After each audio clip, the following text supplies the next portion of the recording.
હાય, હું છું doctor Pratiksha Joshi, director and clinical embryologist at Maa women's hospital and IVF centre, Chandkheda, Ahmedabad.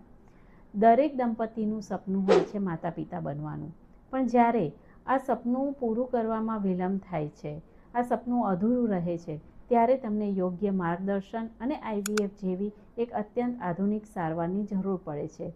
અને ત્યારે જ વિશ્વાસ એ સૌથી મહત્ત્વની વસ્તુ બની જાય છે. મા IVF સેન્ટરમાં અમે ફક્ત સારવાર નથી કરતા, પરંતુ IVFના દરેક તબક્કે યોગ્ય કાળજી અને ગુણવત્તા ઉપર અમે વિશ્વાસ રાખીએ છીએ. મા IVF સેન્ટરમાં દરેક વસ્તુઓ એડવાન્સ લેબ ટેકનોલોજીથી થાય છે. ચાલો આજે આપણે વાત કરીએ IVFની સફળતા પાછળના મહત્ત્વના ભાગ એવા એમ્બ્રિયોલોજી વિશે. એમ્બ્રિયોલોજી એટલે સ્ત્રીઓના સ્ત્રીબીજ અને શુક્રાણુઓને ફલન કરી અને એમ્બ્રિયો બનાવવાની પ્રક્રિયા.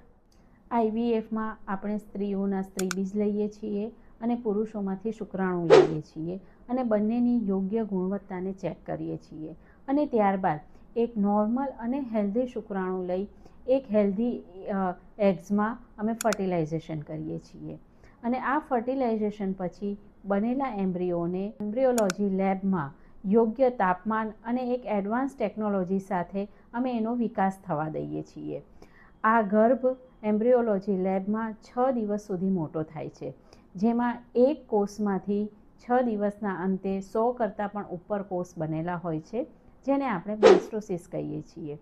આ પ્રકારનો 100 કોષ ઉપરવાળો 6 દિવસનો વિકાસ પામેલો બ્લાસ્ટોસિસ જ્યારે અમે ગર્ભાશયમાં મૂકીએ છીએ ત્યારે પ્રેગ્નન્સી પોઝિટિવ આવવાની, મા બનવાની શક્યતાઓ ઘણી વધી જાય છે.